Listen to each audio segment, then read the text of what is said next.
Okay, so in the last lecture, obviously, we discussed about the all these conditions. Okay, I explained all of these conditions. कि ये कैसे होता है, their mechanism of action, and there are few things which are not written actually in this USMLE step 1, right? Like for example, there will be right bundle branch block. Okay, as I discussed in the last lecture, right bundle branch block, right ventricular hypertrophy. उसके अलावा जो है for example, right atrial hypertrophy, ये चीज़ें you have to write down these things, okay? And also it is associated with Down syndrome, okay? You must remember this, it is associated with Down syndrome. Down syndrome वाले patients जो होते हैं उनमें mostly ये चीज़ पाया जाता है, okay? Atrial septal defect. अच्छा, now you must listen one thing. Do you know in the beginning I told you about this systolic ejection murmur with white and fixed split S2. इसका क्या मतलब है? Before that, let me explain for you the normal physiology, okay? What happens normally? This is your S1 and S2. What is this batching? Let me explain. ये है आपका heart, okay? ये है आपका heart. Can you see these two valves? ये हमारे पास है atria, ये दो एट्रिया और ये दो वेंट्रिकल. अब इन दो एट्रिया और वेंट्रिकल के बीच में ये जो valves आपको नज़र आ रहे हैं, this is called as the mitral valve. Okay, this is mitral valve and this is the tricuspid valve. Fine. Mitral and tricuspid valve. अब होता क्या है कि ये mitral valve and tricuspid valve जैसे ही क्लोज होते हैं ना, ओके, ऐसे क्लोज होते हैं. जैसे ही क्लोज होते हैं, आपको पता है ना, जब आप क्लैपिंग करते हो तब भी एक साउंड प्रोड्यूस होता है. तो इसी तरह से ये दो वाल जब एक दूसरे के साथ ऐसे मिलते हैं ना, तो sound will be produced. That sound is called is the S1 heart sound. Okay, S1 heart sound कब प्रोड्यूस होता है? When the mitral and tricuspid valve close. Okay, the closure of mitral and tricuspid valve will lead to the production of the S1 heart sound. Simple. Okay, अब उसके बाद है S2 heart sound. ये S1 है आपके पास, उसके बाद S2. S2 heart sound कब प्रोड्यूस होता है? Let me explain for you. First of all, you need to understand one thing, okay? कि ये जो S2 heart sound है, these will be produced by the closure of the aortic and pulmonary valve. Fine. Okay, heart के अंदर कितने valves होते हैं? 4 valves, right? अच्छा, S1 हार्ट साउंड कब प्रोड्यूस होता है? जब mitral valve and tricuspid valve close होते हैं. उसके बाद S2 हार्ट साउंड कब प्रोड्यूस होता है? जब ये aortic valve and pulmonary valve close होते हैं. This is very obvious. ये आपके पास एओर्टिक वेल्व है, राइट? ये एओर्टा को जा रहा है. फाइन. उसके बाद पल्मोनरी वेल्व है. ये पल्मोनरी वेल्व ऑब्वियसली आगे जाके कहाँ पे? पल्मोनरी आर्टरी आगे जाके लंग्स में ख़त्म होते हैं. Fine. Okay. So, when the aortic valve and pulmonary valve will close, that will lead to the production of the S2 heart sound. Okay?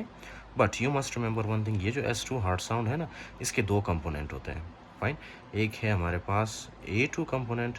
कब प्रोड्यूस होता है A2 कंपोनेंट? जब एओर्टिक वेल्व क्लोज होता है. उसके बाद दूसरा है इसका P2 कंपोनेंट. P2 कंपोनेंट कब प्रोड्यूस होता है? जब पल्मोनरी वेल्व क्लोज होता है. दैट्स इट, बस ख़त्म, इतना ही है. अब इसमें ट्विस्ट क्या है? Let me explain. First of all, ये मैंने आपको बताया था, ये this is S1 heart sound and this is A2 due to closure of the aortic valve and this is the P2 due to closure of the pulmonary valve. अब can you see, ये जो है इन दोनों के बीच में थोड़ा सा delay है. ओके, S2 हार्ट साउंड के दो कंपोनेंट है, एक है A2 और दूसरा है P2, और इन दोनों के बीच में इस तरह से थोड़ा सा डिले है. ओके, जिस तरह S1 और S2 के बीच में डिले है, इसी तरह एओर्टिक एंड पल्मोनरी वेल्व के क्लोजर में थोड़ा सा डिले है. वो डिले किस वजह से होता है? Let me explain for you. Okay, first of all इतना तो आपको पता है कि ये जो हमारा लेफ्ट वेंट्रिकल है ना, left ventricle, these left ventricle is 3 times thicker than the right ventricle. 3 times more thicker than the right ventricle. Okay, तो इसलिए ये जो आपका लेफ्ट वेंट्रिकल है, इसमें ज़्यादा पावर होता है, और ये ज़्यादा पावर के साथ क्या करता है? ब्लड को पहले पुश करता है into the aorta. Fine. Aorta के अंदर जैसे ही ब्लड को पुश करता है, तो एओर्टा क्या होता है? एओर्टा एकदम से ऐसे एक्सपेंड होता है. फाइन. एक्सपेंड होने के बाद जाहिर सी बात है, ये जो एओर्टा है ये वापस प्रेशर अप्लाई करता है ताकि ये ब्लड को आगे की तरफ मूव करें. फाइन.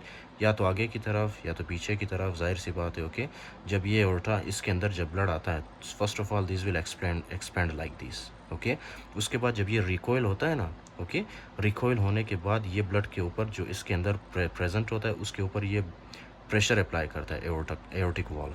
फाइन. एओर्टा के वॉल्व्स. तो क्या होता है, जैसे प्रेशर अप्लाई होता है ना ब्लड के ऊपर, तो कुछ ब्लड आगे की तरफ मूव करता है और कुछ ब्लड पीछे की तरफ मूव करना स्टार्ट कर देता है. ओके, और ये जो हमारे वॉल्व्स होते हैं, ये क्या करते हैं? ये एकदम से बंद हो जाते हैं ताकि ब्लड वापस लेफ्ट वेंट्रिकल के अंदर ना आ सके. Okay, fine. सो सबसे पहले ये है कि बहुत ज़्यादा प्रेशर के साथ ये पुश करता है ब्लड को इनटू द एओर्टा.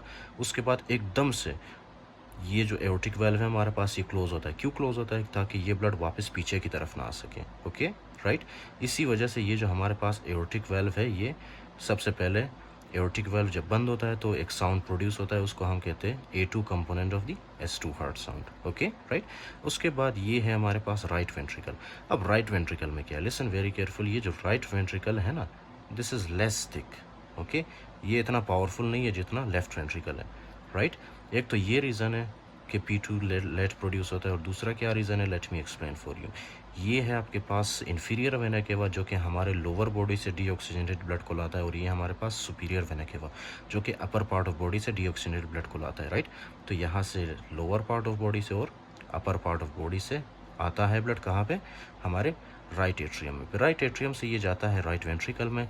ओके, अब क्या है कि ऊपर अपर पार्ट ऑफ बॉडी से भी आ रहा है और नीचे लोअर पार्ट ऑफ बॉडी से भी डीऑक्सीजनेटेड ब्लड आ रहा है। Okay right.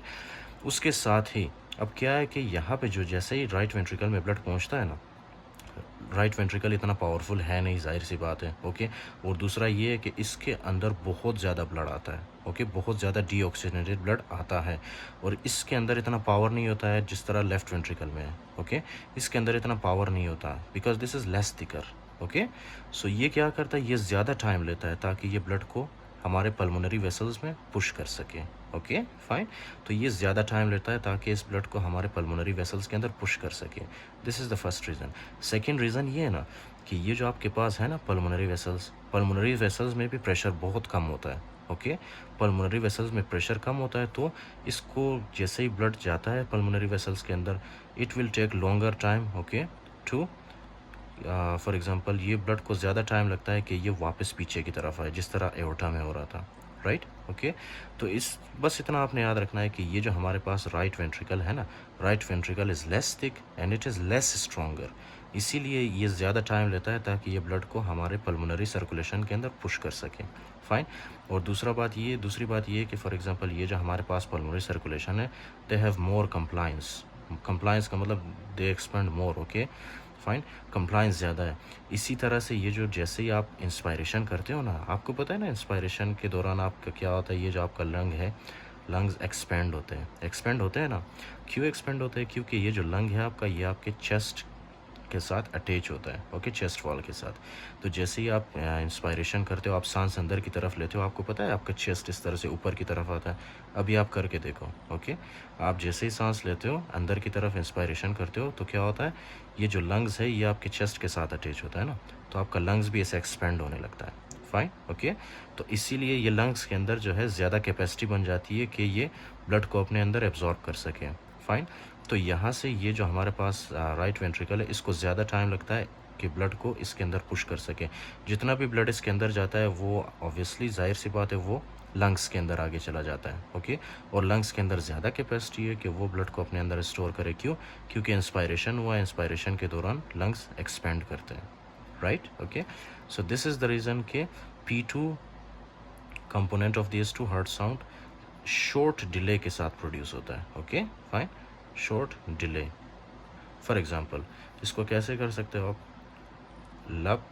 ओके, और ये जो प्रोड्यूस होता है ड्रॉप, लब ड्रॉप, लब ड्रॉप, लब ड्रॉप, लब ड्रॉप, लब ड्रॉप। ओके, लेकिन जब आप स्टेथोस्कोप के साथ सुनते हो तो आपको सिर्फ और सिर्फ लब डब सुनाई देता है। ओके, क्योंकि आपके कान इतने ज़्यादा एक्यूरेसी मतलब डिटेक्ट नहीं कर पाते। लेकिन इन शॉर्ट इनफैक्ट क्या होता है, इनफैक्ट ये होता है ना कि सबसे पहले एओर्टिक वेल्व क्लोज होता है, उसके बाद पल्मोनरी वेल्व क्लोज होता है। That's it, right. अच्छा, उसके बाद इसका फॉर एग्जांपल उसके साथ क्या रिलेशन है एट्रियल सेप्टल डिफेक्ट के साथ, लिसन वेरी केयरफुली। अब एट्रियल सेप्टल डिफेक्ट के साथ इसका क्या रिलेशन है कि दो एट्रिया के बीच में क्या होता है, एक डिफेक्ट होता है, एक होल होता है। ओके, एक फोरामेन होता है।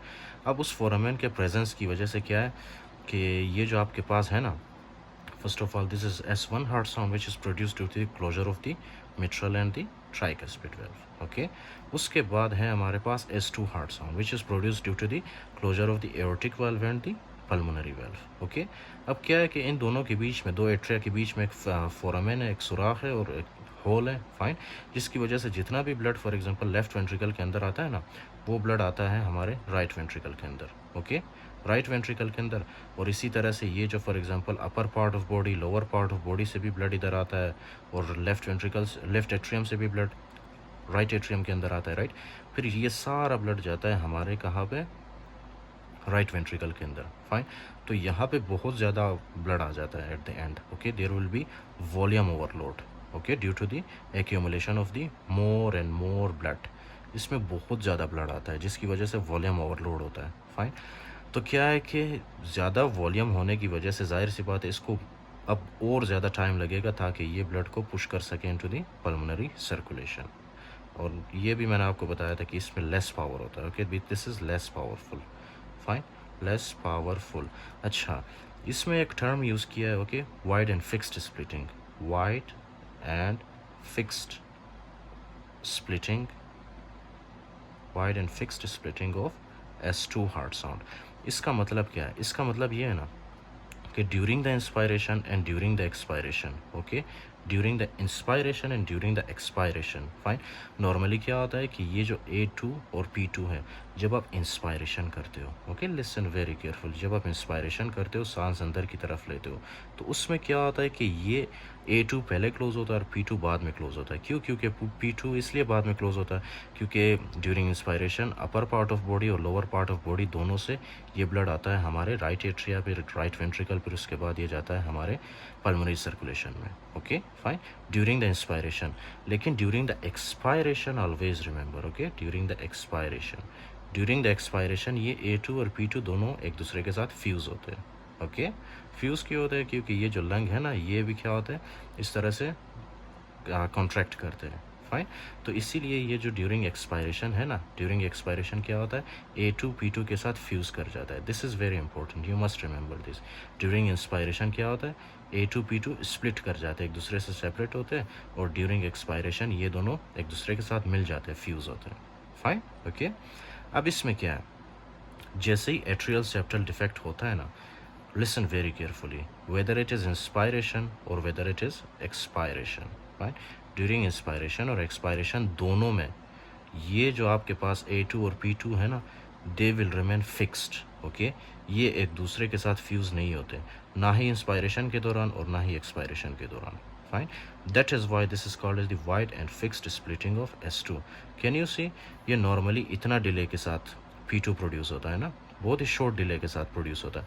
लेकिन यहाँ पे आप देख रहे हो कि ये P2 मैंने बहुत ज़्यादा दूर ड्रॉ किया है, okay, and this is called as the wide. Wide क्यों कहा है? क्योंकि ये बहुत ज़्यादा डिस्टेंस पे प्रेजेंट है। फिक्स्ड क्यों कहा है मैंने? फिक्स्ड इसलिए कहा है क्योंकि during inspiration and during expiration दोनों के दौरान ये जो आपके पास है A2 और P2, ये चेंज नहीं होता इसका distance, okay, fine. So that is why it is called as the wide and fixed splitting of S2, right. During inspiration भी यही पैटर्न रहता है और ड्यूरिंग एक्सपायरेशन भी यही सेम पैटर्न रहता है। This pattern will not change, okay. So this is about the atrial septal defect.